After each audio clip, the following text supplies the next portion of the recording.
วันหยุดวันเสาร์ฝนตกแต่เช้าครับพี่น้องตั้งแต่7 โมงเย็นสบายครับบ่ฮ้อนบ่ฮ้อนวันหยุดโอ้ได้อยู่บ้าน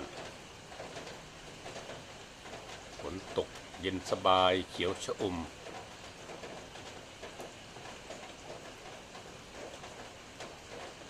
ในเขตเทศบาลเมืองขอนแก่นนะครับตกแต่เช้าเลยวันเสาร์อากาศก็จะไม่ร้อนนะครับวันนี้ได้พักผ่อนสบาย